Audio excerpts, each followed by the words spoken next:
E o ministro das Relações Institucionais, Alexandre Padilha, ele se pronunciou hoje sobre uma possível sucessão de Flávio Dino no Ministério da Justiça. A gente também separou esse trecho. Acompanhem.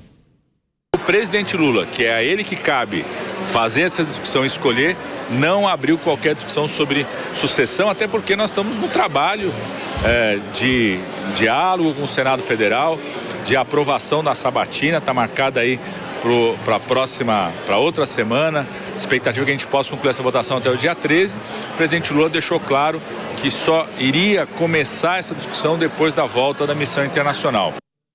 Quem será o substituto de Flávio Dino no Ministério da Justiça? O PSB já quer garantir que a legenda continue no comando do Ministério com a possível saída de Flávio Dino para a cadeira no Supremo Tribunal Federal. A preferência do partido é pela efetivação do secretário executivo Ricardo Capelli. A gente trouxe, inclusive, essa informação nos últimos dias, porque ele é filiado ao partido. Uma alternativa seria a divisão da pasta, com Capelli ficando à frente da segurança pública, mas caso nada disso vingue, tem uma alternativa C, que pelo menos secretários do partido que ocupam pastas na estrutura do ministério sejam mantidos. Caso de Augusto Botelho e também o Tadeu Alencar. Gerar com os nossos comentaristas, José Maria Trindade. Zé, olhando para frente, para a vaga que será aberta no Ministério da Justiça e a possibilidade de rachar ele ao meio, né? Justiça e Segurança Pública. Quais são as tratativas? O PSB deve ficar com essa cadeira? Porque eu já escutei comentários dentro do PT que até Gleisi Hoffmann poderia ficar com essa cadeira. Isso é boato? Tem alguma coisa de verdade? Olha, as conversas são o seguinte, que Lula demora muito, presidente Lula demora muito em tomar essas decisões e isso provoca pressões de todos os lados. A história sábia aqui é o seguinte, antes mesmo de divulgar ali, confirmar a saída de um ministro, é preciso já ter outro engatilhado, nomear, se possível no mesmo dia, para evitar as pressões. Quando se demora, aí atrai pretendentes, atrai pessoas que querem se aproximar do governo e assim por diante. E deve demorar um pouco. O presidente Lula pediu para o ministro Flávio Dino ficar até a nomeação para o Supremo Tribunal Federal, para se ter uma ideia, né? E foi ele, o próprio Dino, que disse isso em conversas no Senado, enquanto ele ia de um gabinete para o outro, né? Ele usou o termo assim, respondendo ou se responsabilizando ou mesmo assumindo as responsabilidades do Ministério, porque parte importante do tempo dele hoje é a sua campanha e eu foco a sua campanha no Senado Federal. Existem várias ideias. Me disseram que o presidente Lula não está interessado em dividir o Ministério da Justiça, né? Eu já estou achando que dividir o Ministério da Justiça eu não sei exatamente o que seria o Ministério da Justiça. Seria o Ministério das Penitenciárias e pronto, porque a Polícia Federal ficaria com a segurança pública, a rodoviária com a segurança pública, o grosso do Ministério. Eu acho que seria melhor até trocar o nome do Ministério e colocar o Ministério da Segurança Pública e Justiça e nomear alguém que tenha pulso e que saiba lidar com segurança pública, um tema muito importante mesmo. E essa é uma realidade. Sobrenomes, falaram da Gleisi Hoffmann, que já está merecendo um espaço na esplanada, falaram do Capelli, mas disseram, olha, o governo não gosta muito, que a relação dele com alguns setores militares desaprovaram, acabaram irritando os setores da esquerda, enfim, essa a realidade. Abriu a panela e se demorar a fechar a panela, quanto mais demora, a fervura aumenta e aí haja pressão. Agora, Dantas, tem uma história de bastidor que indica que o presidente Lula teria ficado irritado quando o Capelli fez uma postagem nas redes sociais adiantando a indicação de Flávio Dino para o Supremo Tribunal Federal. Não sei se tem a ver, inclusive isso seria um ponto contrário para Paulo Capelli assumir essa pasta. Algo de verdade nisso? Quais são os nomes mais quentes e fortes para assumir a pasta?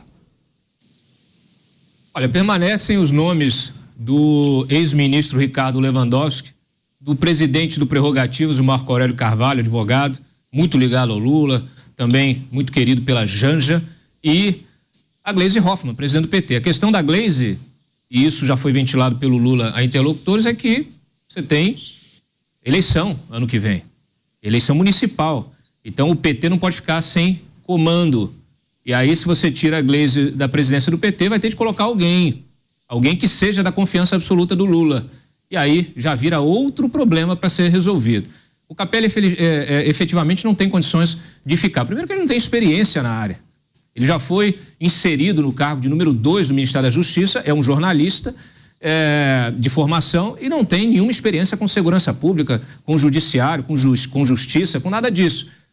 Foi ali, virou interventor, acabou tentando vestir uma fantasia de coringa, mas tem se mostrado precipitado. Nas redes sociais se manifesta, às vezes, de forma que também não está de acordo com quem ocupa um cargo institucional, inclusive de uma pasta que é a pasta mais importante da esplanada depois da própria presidência da República. Então ele é carta fora do baralho.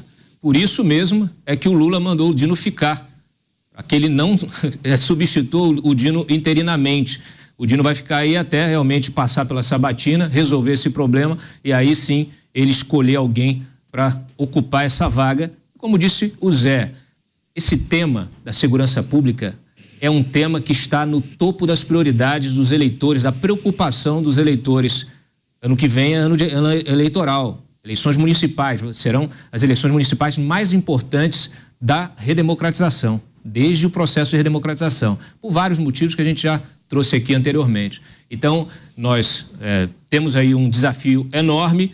A gestão do Dino à frente do Ministério da Justiça e da Segurança Pública também não trouxe resultado, ao contrário, ele viveu crises de violência, de absoluta implosão da segurança pública na Bahia, por exemplo, no Rio de Janeiro, a GLO no Rio. A gente fez, inclusive, aqui um trabalho aqui de apuração, eu pedi um balanço da GLO essa semana lá no Rio de Janeiro, e efetivamente assim, é um trabalho muito mais institucional, um trabalho que não tem nenhum resultado prático, porque você bloqueia uma fronteira, você aumenta o policiamento ostensivo em determinado porto e o sujeito, o criminoso, simplesmente redireciona o tráfico para outro ponto, inclusive para outro estado, onde não tem a mesma cobertura, a mesma presença policial. Então, enfim, é disso que a gente está vivendo. É mais uma gambiarra. Assim como a gambiarra na economia, a gente vê também gambiarra na segurança pública, gambiarra pela esplanada inteira em relação a políticas públicas que são tiradas do bolso. Vou pedir um comentário rápido do Beraldo, porque a gente perdeu a comunicação no comentário anterior. Beraldo, então você pode concluir o seu raciocínio, por gentileza, e trazer a sua reflexão, porque eu vi que você abriu um sorriso quando o Dantas estava falando do Ricardo Capelli. Porque não me parece que falta de experiência seja um problema para alguém que vai substituir outro ministro que tem uma experiência ruim. 8 anos como governador do Maranhão, e se você olhar os índices de mortes, de homicídios no Maranhão, você vai ver que o Maranhão vive uma guerra também.